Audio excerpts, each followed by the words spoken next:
the thing that really connects all of us is that we're working on ourselves. We believe that tomorrow we can be a little bit better than we are today. And more specifically, we believe that how we start each day really matters. So I felt like we should talk about morning routine.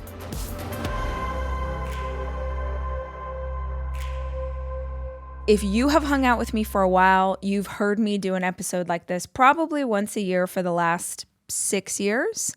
But there are a ton of new people listening to the show, or maybe some of you have fallen off of your morning routine, or maybe some of you have a bomb morning routine, but you want to add a little something extra. You're looking for a little extra oomph, a little more magic, and maybe you're going to find that in today's episode. That's what we're going to talk about, and let's jump in. If you have never established a morning routine before, I feel like you must have heard of it at least. In the personal development world, it's everywhere. In the entrepreneurial world, it's everywhere. It's on social media. It's on YouTube. It's in books. Everyone talks about a morning routine. And I think for a hot minute there, the morning routine became this like magic silver bullet hack thing that was going to make you a millionaire by next Thursday. And I saw this podcast episode maybe like a year ago from Alex Hormozy that I loved, where he was basically saying like, here's my actual morning routine. He was like, I am a millionaire, and he is many, many, many times over. He's super successful in business. He's like, here's what my morning routine looks like. And he's like, I'm telling you this because it doesn't look anything like every YouTube video I've seen, every Instagram reel I've seen. There's so much information that's like, here's the millionaire morning routine. I actually saw an ad for something like that the other day as I was driving down the street. There's so much tied into this idea that here's how millionaires do X, Y, and Z. The reality is millionaires are individual humans just like everybody else. And they each have their own approach to what works for them. So as much as I am saying this is a morning routine, I would love for you to think of this as this is how you start your day whenever you start your day. Because inevitably when I make an episode of this nature, I get a lot of questions like, well, I work night shifts, or, I have a brand new baby. There are things affecting different people that don't allow them to carry out these tasks in the morning. Girl, you do you. You fit it in where you can get it in. But if possible, if at all possible, for I would guess the vast majority of you listening, this is a really fantastic way to begin your morning. So all of my caveats are out of the way. Now let me tell you my personal experience with building my first morning routine. Fast forward. No, we're not going to fast forward. We're going to rewind back to, oh my gosh, I could be getting the dates wrong, but my guess is 2017. And to paint a little picture for you, I had my business. I lived here in Los Angeles. I had a staff of maybe 6 people, had a little office. I ran a website called The Chic Site, where people would come to get daily inspiration, to find out outfits to wear, get recipes to make for dinner. It was a lifestyle, started as a lifestyle blog, became a lifestyle website, and I made money in that business through brand partnerships. Coincidentally, for the last several years prior to 2017, I was really struggling with anxiety. Some of you have maybe heard me tell this story before, but my anxiety was getting worse and worse, and I turned to personal development as a way to help me manage anxiety. I wanted as much information as I could possibly gather about how to feel better in my life. And in that process of learning about all the things and going to therapy and beginning to read personal development books, I discovered Tony Robbins. Now, I had heard of him before. I mean, I think he just kind of was like part of the lore. I mean, I saw Shallow Hal. Like, I just had this like vague recollection of who he was.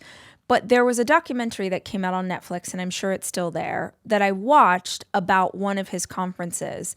And it was so different than anything I had ever seen because I had never seen any sort of personal development event. But also in a way, I really recognized it because I had grown up in a church. I had grown up in an environment where every Sunday we went and sat in a congregation and you listened to a person on stage teach you about life. So when I saw a personal development conference, I was like, that makes a ton of sense to me. Like, it wasn't a faith-based conference I was looking at in that documentary, but it made a ton of sense to me to go learn from a teacher in that way. I decide that I want to go to UPW. That's sort of like his baseline conference, Unleash the Power Within. That's what UPW means. And I'm kind of geeking out. I'm like, oh, I want to go to this conference. I asked my husband at the time. He's like, absolutely not. I don't know what this is. This is bananas. Which, by the way, if you've ever wanted to go to a personal development conference, maybe some of you have gone to my Rise conference, it's pretty normal to tell a partner who's not on a personal development journey that you want to go do something like that and get met with like a weird look or outright criticism or judgment of what you're doing. And the hilarious part about the judgment from your partner, your girlfriend, your mama, your sister, when they talk trash about this thing that you want to do, they may be talking trash about you wanting to start a business or getting up early to try a routine like we're going to talk about today. The hilarious thing is that the people who resist it the most are the people who've never actually done it. It's so funny if you think about it, if you shift your perspective, that you've got a husband who's like, this is crazy, this looks like a snake oil salesman, this is blah, blah, blah, blah, blah, but they have literally never done anything like that. So they're just speaking from a place of fear, speaking from a place of judgment, speaking from who knows where. And what I want you to remember as we talk about this idea of doing a daily routine that's going to improve your life for the better is that you don't need to try to explain yourself to someone else. It doesn't matter who they are. I grew up in a culture that made me believe that I needed to explain myself to everybody, every man, woman, and child, right? I had to explain why I wanted to do something, why I thought it was helpful. I had to fight for my worth. I had to fight for my right to try new things. And I know that's not going to track with everybody, but I also know that a bunch of you were raised in similar cultures that I was. And so maybe you get that. Maybe you get the idea that like every time you want to do something new, you feel like you have to get the buy-in from people around you. And one of the most incredible shifts you can make as you continue to mature as the adult that you're becoming and who you will eventually be is to understand that as a grown-up, you don't have to justify your why to anybody. So back to it. I wanted to go to this conference and I went to work on Monday after watching this documentary and I said to my team, hey, does anyone want to go to this conference with me? I don't know what it is, but I find it really interesting. Go watch this documentary. And if you want to go, I will pay for half your ticket because it was a pretty big investment. I think it was probably like $600 or something to go. It was like $600 for like 5 days. And I said, if you want to go, I'll pay for half your ticket and I will pay for all of your travel, all of that stuff. So all you have to commit is $300 because I knew that if I just like gave the opportunity to everybody, it wouldn't be the same as if they chose to invest in it themselves. There's a great old expression that says when people pay, they pay attention. So they've chosen to opt in to this opportunity. So I had 6 employees. 5 of them said, yes, I would like to go to this. We load up in my minivan. We all go to this conference. It was life-changing for each and every one of us. This is sounding like an ad. It's absolutely not. But it really was a life-changing experience. And I think in a lot of ways it was life-changing. One, because Tony and his team have been doing that event for what, like 30 years? They know what they're doing. They have fine-tuned that. It is a well-oiled machine. And when we, this group of people who had never experienced anything like that before, went into that space, it blew our minds. It blew our minds. It shifted our perspective. It changed the way that we looked at the world. Do I think we might have had a similar experience going to someone else's personal development conference? Absolutely. So if you already have tickets for someone else this year, keep on trucking. But for me, that really was the big entrance into the world of working on myself. I go to this conference and I get all of these ideas. And one of the things that I took away from that experience was how important it is to start your day with intention. At that point, I had 3 kids who were pretty young at the time. I worked full time and I had a lot of pressure and a lot of stress in my life. And no one had ever told me that how you started each morning really affected your day. I did not have that as foundational information. Now, it seems so obvious to me, but back then, it was like, eye-opening. So I think all of us came back in a group committed to doing a handful of things together. It's hilarious. We went on a juice cleanse, we did all this crazy stuff that we all laugh about today. But one of the big things that I came back with from that conference was, okay, I need to be better about my mornings. And how could I utilize my morning to kind of tick some boxes on things that I keep longing to accomplish every day, but never quite get around to? So what if I use my morning routine as my chance to get a leg up on all the things I always say I want to do, but never actually get to do? This worked beautifully.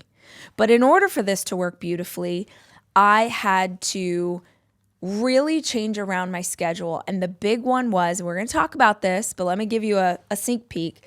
The big thing I had to do in order to pull this off was to get up at 5 a.m. At the time, I probably was getting up at 7.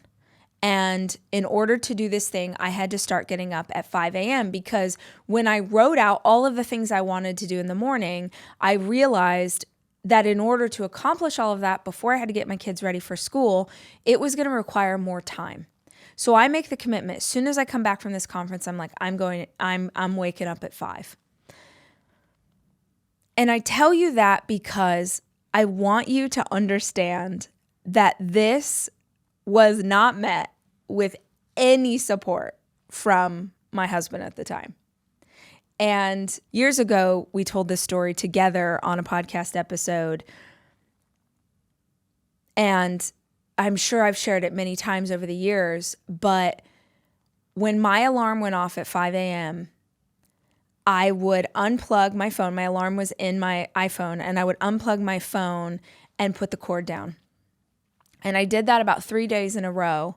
And on the 3rd day, this grown man threw the covers over and was like, "Could you stop with the cord? The cord is so loud. Every time the cord hits the desk, I hear it and it wakes me up."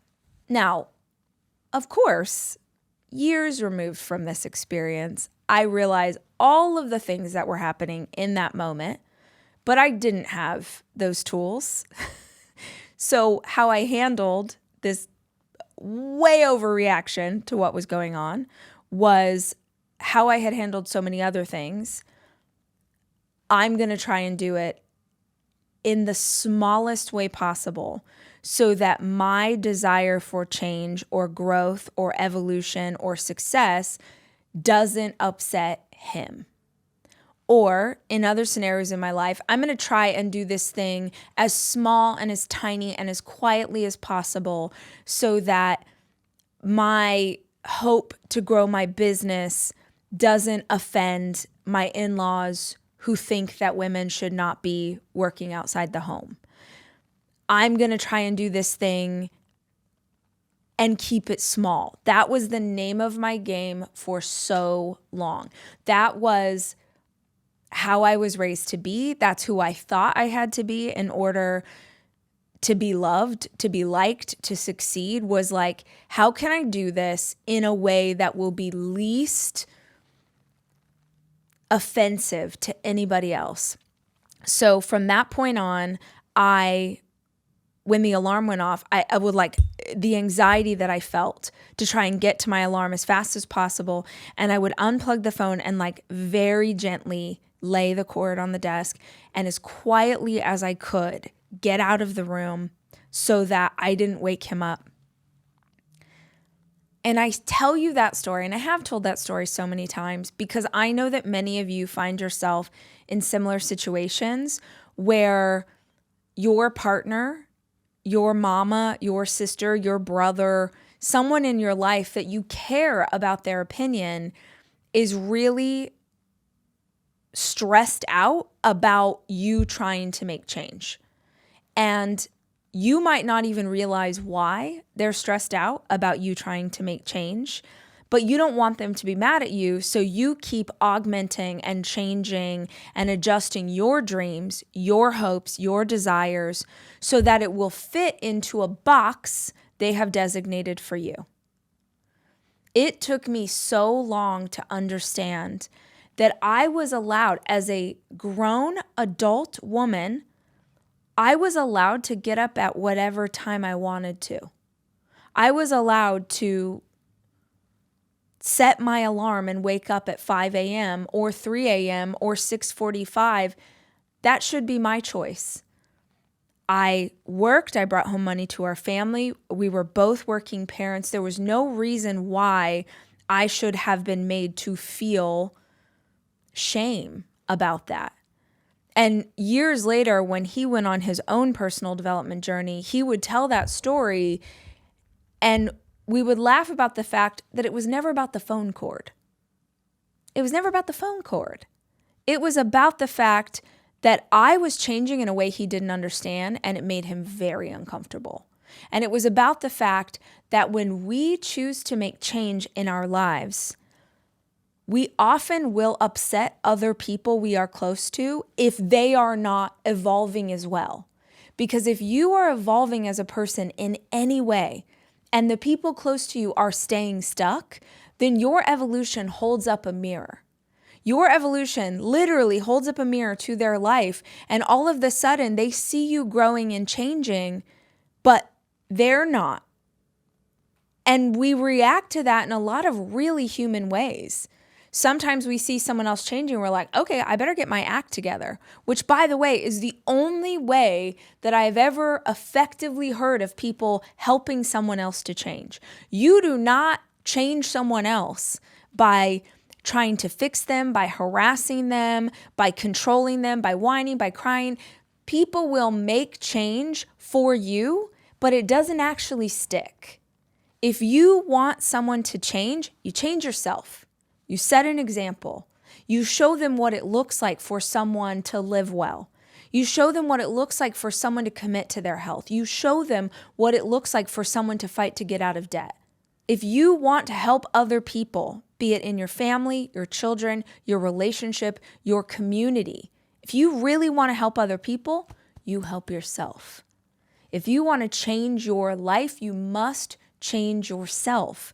You change yourself, and then your life begins to change because of those choices. Just wanted to set you all up with that. I never would have thought that something as simple as getting up early would be triggering for my partner, but it was. And if I had been a weaker version of myself, in order to keep him happy, I would have stayed in bed. Some of you in life right now are doing your version of staying in bed. Maybe it's not about the morning routine. Maybe it's about not going to the gym because it upsets your partner when you take time away. Maybe it's about continuing to drink, continuing to eat, continuing to smoke, because those are activities that you do with your best friends. And if you stop doing those activities, those best friends start to pressure you. I miss you. We never hang out anymore, right? Some of you are doing your own version of staying in the same place that you are currently in, that you have been in for the last decade or the last 2 decades, because you staying in the box that they have assigned to you makes them happy. This is the version of you that they feel most comfortable with. And you don't want to make anyone upset. And you don't want to lose their love.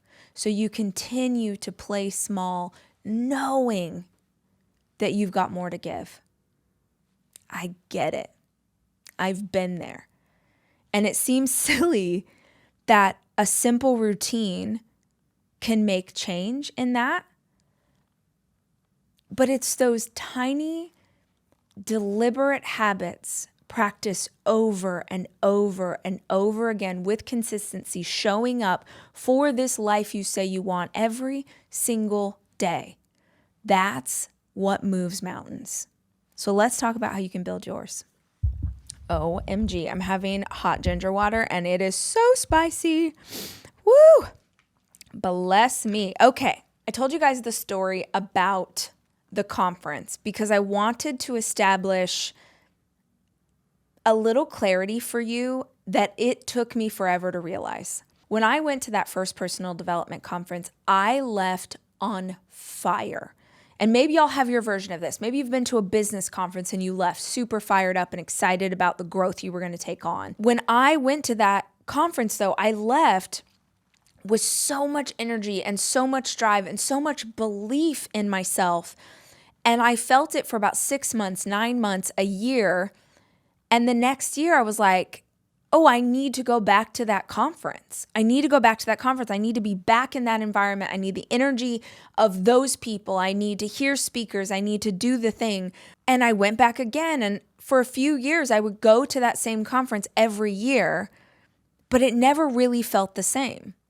It never really felt the same because as much as I got things out of it each and every time, there was something that was missing. And I was like, where is this energy? Where is this drive? Where is this feeling that I felt the last time I did this? It took me forever to figure this out. It wasn't the conference. It was who I became in the afterglow of the conference. It was the decisions I made. It was the routines I established. It was everything, the way I meditated, the way I prayed, the way I journaled, the way I ate, the way I cared about my sleep, the way I did all of the things, the way I showed up for other people. I remember going to events after coming home from that and just being like, my heart was exploding. I was so pumped to get to meet people and say hello. My vibe was epic. I was at the highest vibrational frequency I'd ever been at in my life, and I was ready to go. It took me so long to realize it wasn't the conference. It was the routines I established in the afterglow of that experience. But for those of you who have been to a Rise conference before and you're doing what I did, you're saying, man, I need to get back into that environment. I need to get back. I need to jump up and down. I need to put music on. I need a song to help me dance. I need to meet new friends. It is so much freaking fun. Yes, yes, all day. But hear me say, you do not need the conference. You need the routines you established when you had the energy from that conference. And the best one I know of is your morning routine.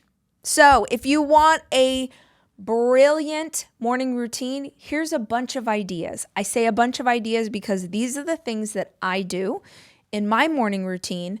But sometimes when you hear a bunch of different ideas about what you can do, you try and add them all. And then you're like those YouTube videos where people are like the millionaire morning routine. And I'm watching, I'm like, this is 4 hours long. I literally saw a very big podcaster a few years ago do his morning routine. And I was like, this is legit 4 hours long. And I'm like, well, yeah, you can do that because you are a single man with no children. So I would also love to have 4 hours in my morning routine. But for the rest of us who have a lot of responsibilities and don't have that much time to commit to it, I'm going to tell you several ideas that you can start to add. But if it feels good to you, add them one at a time. Excellent if you can do a whole thing. But if you can't, just do one. Just do one. And when you establish that as a habit, add another. So the first thing that you need to have a fantastic morning routine actually begins the day before. Sleep. That is the number one thing on my list. You have to get a good night's sleep.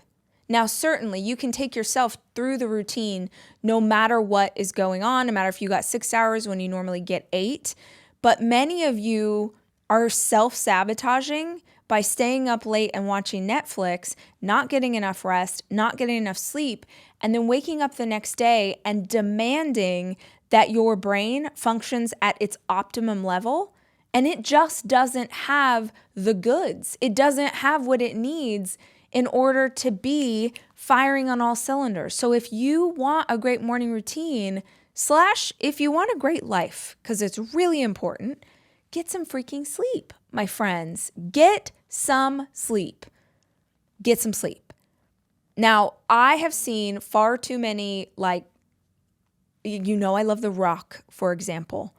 I love The Rock. For the longest time, he would do these crazy videos where he would stay up until midnight and then get up at 4 a.m. and start pounding in the gym. He'd be like, hustle culture, like first one in, last one out, like all these things which like sound really cool and like effective and badass. But I just don't think sustaining your life on 4 hours of sleep a night is benefiting anybody. I don't know how, there's too much science, there's too much data. Yes, perhaps there are outliers like The Rock who don't need any sleep. There's some kind of special deity. They don't need sleep like the rest of us, unless you're The Rock.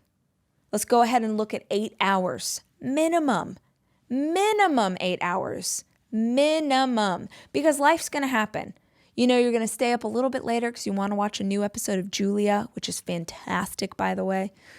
You want to watch a new episode of Julia, or, you were studying or you were prepping for something, or maybe your kid was sick and you just didn't get as much sleep as you needed. Those nights are going to come. So the rest of the time, we got to be on our A game. You got to get 8 hours of sleep. A few things that you can do to get better sleep. Number one, take it seriously. Take it seriously. If you know you need more sleep, my guess is this is not the first time you've considered that you need more sleep. Nor is it the first time you've heard ideas for how to get better sleep.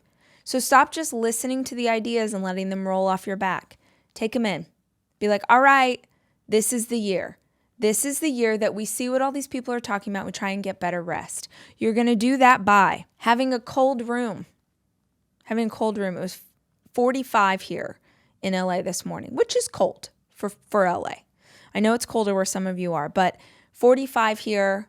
I don't sleep with the heater on. The room gets super cold. I like to have cozy blankets in a very cold room. The room is very dark. I don't do screens anywhere near bedtime. It's terrible for your brain. It's terrible for your eyes. Do not look at screens within 3 hours of bed. Just don't do it. It's jacking up your brain and waking you up. Read a book, bro. Read a book. If you really want phenomenal sleep, don't have sugar or alcohol. Don't have sugar or alcohol that day. And I don't mean like don't have sugar, like don't have apples or whatever. I mean, the other day was my birthday, and I love a birthday cake. It is a big thing in my life. Not only do I want them for my birthday, I get them for my kids. I am not the person that's like, just get me cupcakes or no. I want a birthday cake with candles. It matters to me very much. It needs to be buttercream. It's a whole thing. So on my birthday, I had a fabulous cake. And I had a big old piece. And I had a glass of wine at my birthday dinner. I went to bed that night. I laid down in bed, and I swear my heart was like, blah, blah, blah, blah, blah. It was pounding out of my chest. It was so hilarious. I'm like, I am such a loser. Like a little bit of sugar and wine, and my body is flipping out right now. But I did not have a great night of sleep that night. I take it. That's okay, because I wanted to have my birthday dinner on my birthday. But you have to be conscious of how the food you eat affects your body. If it's been a while since you've had a day where you didn't have alcohol, and I know that sounds crazy to some of you, but there are other people in this group who are like, yeah, it's probably been a minute. I'm still treating it like it's the holidays. I'm having happy hour every day, or I'm having a glass of wine every day. You need to do at least a day. I mean, obviously you need to do a lot more than that, but you need to do at least a day with no alcohol, just because I want you to see the difference in how you feel the next morning. When you don't have alcohol, when you don't have processed sugar, dessert, anything like that, just the way it affects your sleep and then how great you feel in the morning is everything. No alcohol or sugar, cold room, no screens. I love a warm cup of tea before bed. I love chamomile. I love lavender mint.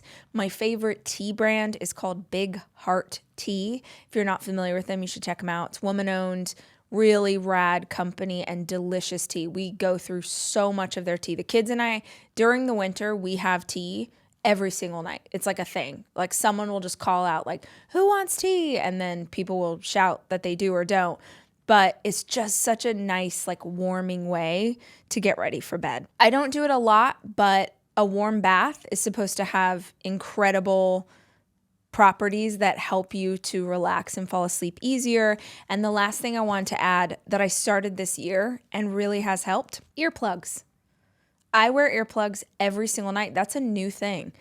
I didn't used to wake up so easily, but when we came back to LA, it's just noisier here. I was out in the country for 5 years. Now I come back, I hear sirens, I hear cars, I hear all sorts of things, and it just really was tripping me out. So I had already used earplugs whenever I traveled. Hotels tend to be pretty noisy. I just started using them here too.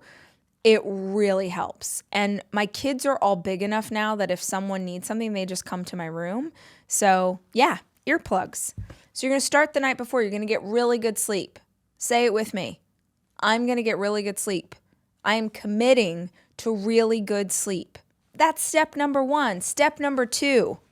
Now it's the morning time. Now you're going to get up. And you're going to get up earlier than you think you need to.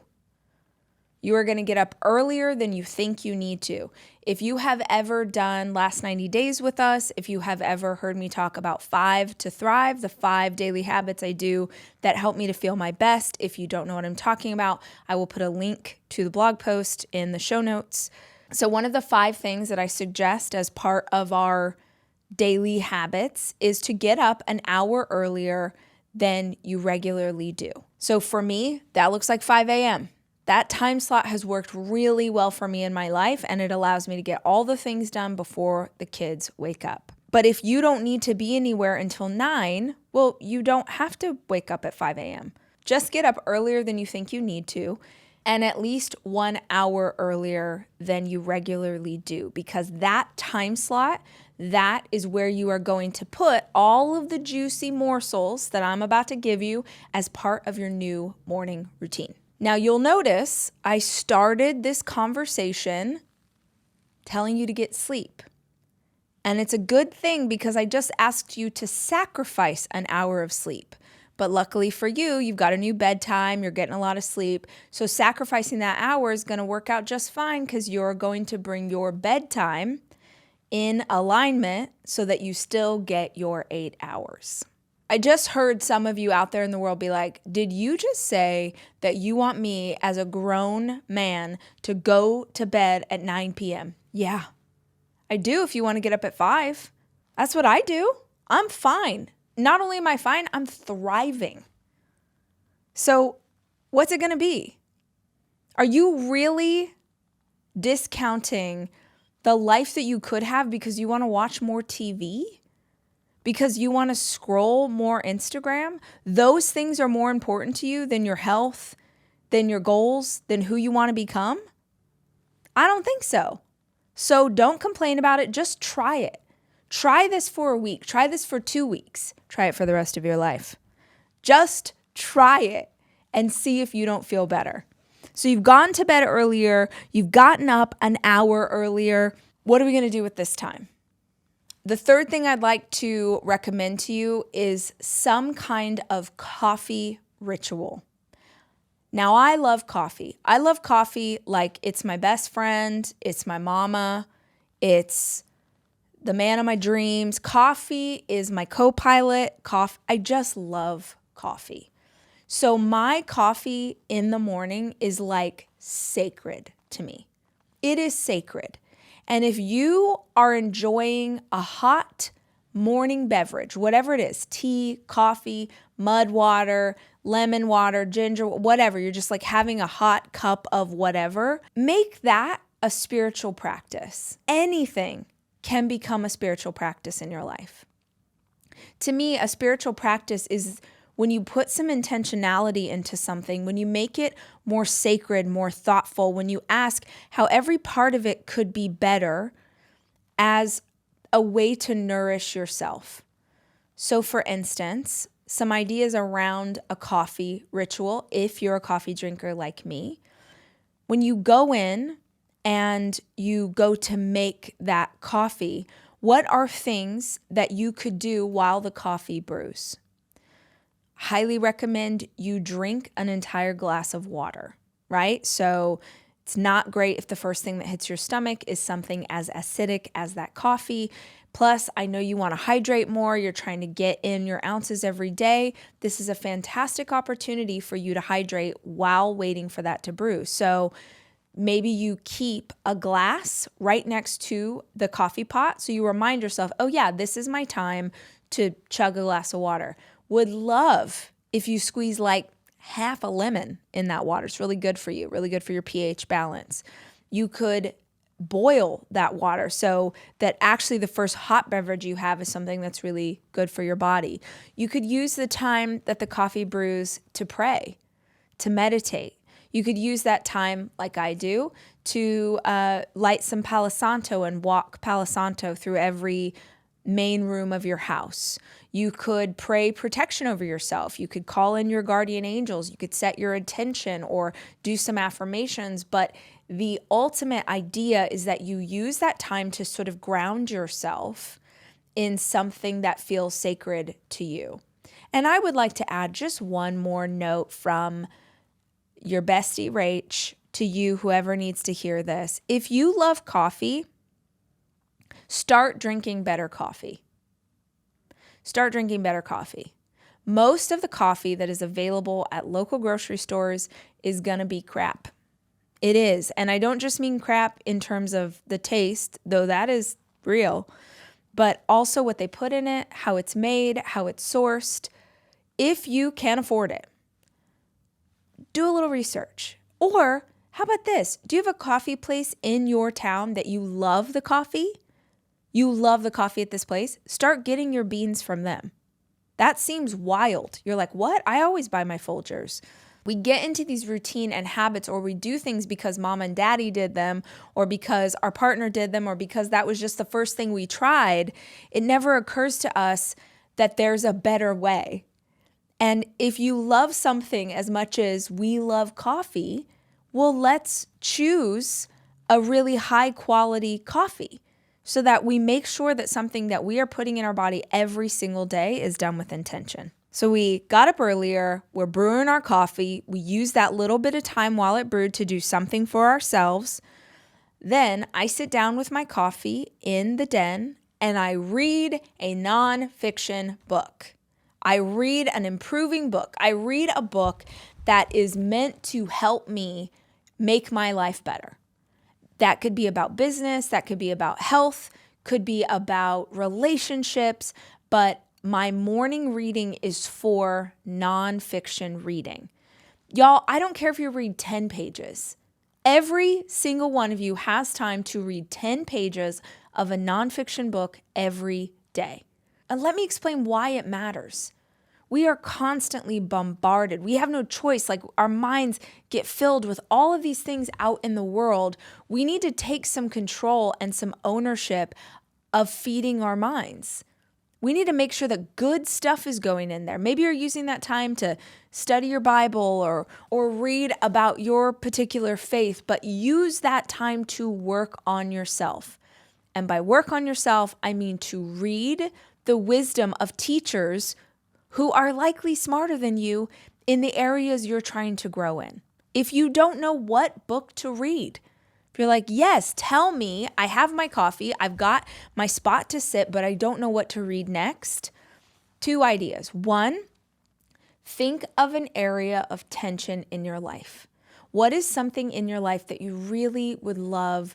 If you could wave a magic wand, it would just all go away. You wouldn't have to worry about it anymore. Find books on that. You literally could go onto Amazon right now and be like, books on navigating divorce, books on raising teenagers, books on menopause. And then Amazon is going to recommend the top books, the most popular books on that subject. The first 5 or 6 books are going to be sponsored. Scroll past those and look at the ones that have lots of reviews. That's the jam. And then you try one, you read the description, you're like, all right, I'll give this a try. If you don't want to buy a book, go rent it from the library. For years, that was how I got all of my information because I couldn't afford to buy a bunch of new books. The information is out there. So you're going to go sit with your coffee, you're going to read a book. If you want some very specific recommendations, I did write down some that I just think are like tried and true based on who y'all are, what I think you might be working on. The first one that popped into my mind was You Can Heal Your Life by Louise Hay. I love that book. 7 Habits of Highly Effective People, a classic. If you've never read it, go read it. There's a reason why everyone loves it. I'm going to throw in Girl Stop Apologizing because this is the Start Today community and I wrote that book and it's all about how to reach your goals. So I assume it would be helpful. I love The Universe Has Your Back by Gabby Bernstein, I think is really good. And from a business perspective, oh gosh, there's so many that's popping into my head. But what I thought of actually, and I'm going to go with my instinct is, oh no. Okay, wait, I'm going to give you a few in business. Number 1 popped into my head, The Ultimate Sales Machine by Chet Holmes. Very old, but very effective. I think it's The World's Greatest Salesman. Go just type some of those words into Amazon. It'll pop up because it sold like 1 billion copies. And the last one I'm going to recommend is a book called Profit First. I don't remember who wrote that, but it's fantastic. So those are my book recommendations. Go grab one, either from the store or from the library. Put it on the table so it's ready. Like, put it on the little side table that's next to where you are going to sit and read each morning. Put it there. And one of the perks of buying books is I have a highlighter and a pen that lives on my little side table. So as I'm reading, I'm highlighting stuff, I'm underlining, I'm writing notes in the margin. I treat my nonfiction reading in the morning like I'm in school, like I'm studying, like I'm trying to take things in. So we've had our coffee, we've read at least 10 pages of a book. Now I do my journaling. And y'all know, if you're watching this on YouTube, I'm literally holding up my Start Today journal. I've said it a million times. You don't need to buy my journal. You probably have a notebook already that you can use. But if you like things that include prompts and journal pages and is aesthetically pleasing, keepsake journal, you should definitely get a Start Today journal. This journal, I think, is perfect for a morning routine because it combines gratitude and goal setting, which are both of the things that I used to write about before I ever had my own journal to write them in. I would grab a notebook and I would do my daily gratitude practice. So I want you to write down 5 things that have happened in the last 24 hours that you can feel grateful for. And it's important to note that this part of the morning routine, the first part's kind of like you waking up. Now we're hitting the peak in the morning routine where we're going to begin to generate energy for our day. People think that they get energy from outside sources. True energy comes from within. There's a great quote I love that says, "The power plant doesn't have energy. The power plant makes energy. You are the same." So this is the point in the routine where you start to generate energy, which is why we bring in the gratitude practice. We call in those blessings. And you're like, wait, how does that generate energy? If you don't feel energized as you're doing your gratitude work, you're not doing it right. When you are writing things down, if you're just trying to get through your list, if you're just trying to write as fast as possible, that's why it's not giving you the mindset shift that you need. You want to write down things and take a second, literally 30 seconds, close your eyes and remember that moment. Put yourself back into the experience of when you heard the joke from your friend and you laughed until you peed your pants a little bit. Remember when you were on your morning walk and you saw a dog and it made you so happy because it was the cutest dog. I love dogs, so I'm always talking about dogs in my gratitude work.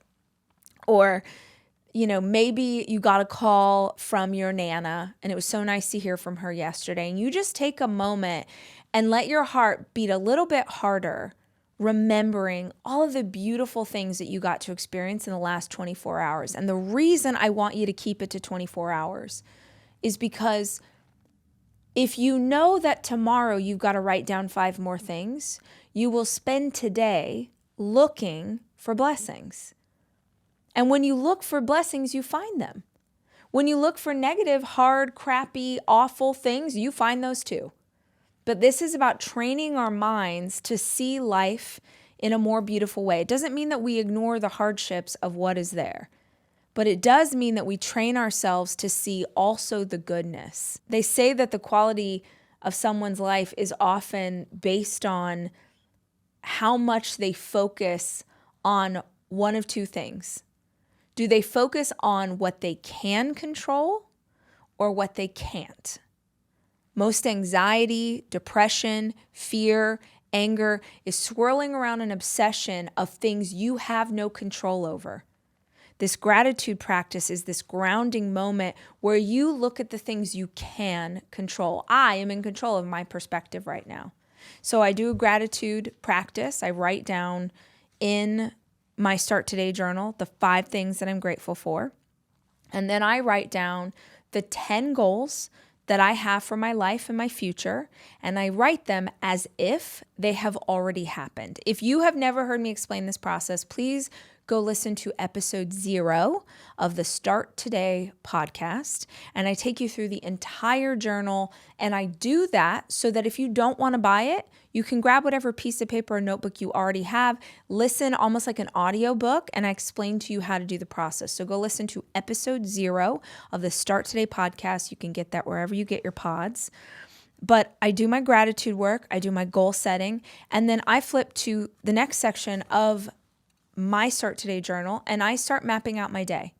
I map out my day by focusing on results. What are the results that I want at the end of this day? Not my to-do list, my results list. A to-do might be write the Sunday email. That's a to-do. A result would be tell the community about a great new podcast episode in a way that adds value to their life. That's a result. And it's way more effective than a to-do list. So I use that journal time to do those 3 things: gratitude, goal setting, what's my day look like. After I do that journal, I want a moment of quiet. And I want a moment of quiet for imagination and visualization. You just wrote down all these things about the life that you want to have, right? You're doing the journal work. You just wrote down where you want to go and who you want to be. I want you to close your eyes for a minute. This is really important to do. If you got little ones around, you need to do this part, even if you pull it earlier in your routine when the kids are still asleep. But you want to make sure you do this when no one is around to bother you, to bug you, to call your name, to affect your energy in any way. Literally, you could pop in some AirPods and listen to some groovy music. You could do this on a walk. It's very easy to do visualization and meditation while walking. But what I want you to imagine is, what does life look like? All 10 of these goals come true. What does my life look like? Where am I going? And I want you to imagine it like you're daydreaming, like you're watching a movie play out in your mind where you are the hero of this story. Literally 5 minutes. 5 minutes of your life that you take every single morning to just visualize and see it so clearly and call it in. It's a prayer to God. It's a call in from the universe. This is who I want to be. This is where I want to go. And I'm going to do everything I can to get myself there. That should really produce some great energy in your body and set you up for the next piece, which is to move your body. And you heard me say like, oh, you could do that last one on a walk. Any of these things that you can combine, get smart about it. So for instance, maybe you're like, I really hate to read a physical book, but I love an audiobook. Fantastic. Because the next thing on my list is to move your body for at least 30 minutes. You could start your walk by using your imagination and imagining this future. And then you could flip on an audiobook and use the rest of your walk to fill your mind with some really good thoughts. Combine any of these that make sense to you. The point is just that we do them. So moving your body for 30 minutes every single day. Now, if you are a person who loves to work out later in the day or at a different time, you take an evening class, stick with that. Stick with that. Everybody has a cadence that works for them, and I think you should lean into it. For me personally, I really like my workout in the morning. If you are going to do an evening workout or something later in the day, I would just say, as part of the morning routine, do something. dance around for 10 minutes, do some star jumps, jump up and down, do push-ups, just do something to get the blood pumping in your body and wake yourself up. We got good sleep. We got up early. We had a ritual with our coffee. We read something that was great for our mind. We did our gratitude, goal setting, journaling work. We did a visualization of who we want to be and where we want to go, and we moved our body. If you did those things every day with consistency, not just one time or just for 1 week, but if you actually committed to doing this every single day or even doing some of those things every single day, y'all, it makes a difference. Because suddenly, in a life that feels like it's pulled in a million directions, with so many people needing you, wanting you, with so much responsibility in your life, with all of that going on, you start every day for you, with your intention, with who you want to be. That's incredibly effective. Because it's like no matter what happens in that day, you have that foundation of your morning to set you up for success. If you've never tried it, I really hope you will. And if you do, please let us know. Tag us so we can see what you're doing. Like, hey, I'm starting my morning routine, Rach. Like, let us know what's going on and how it's working. It has had just game-changing effects in my life. And every time that things start to slip and I stop really feeling like myself and I stop being as productive and I don't see my projects moving as fast as I want them to, every single time, it's because I've gotten out of this practice and I have to reignite and get back in. So even if maybe you just heard a little idea, you want to try one thing, start it tomorrow. Literally tomorrow, or even better, start today. God, that was good. That was a good, okay, I'm a dork. Anyway, thanks for hanging out, guys. If this episode was helpful to you, or maybe you have an online community you think needs a morning routine and you'd be willing to share it with them, whoever you want to put this out to in the world, we so appreciate it. The podcast will always be available to you for free. Our only ask is that you just help us spread the word about trying to be a little bit better over here in this community. So thanks for hanging out. I'll be back soon with more information. And until then, I love you and I'm rooting for you.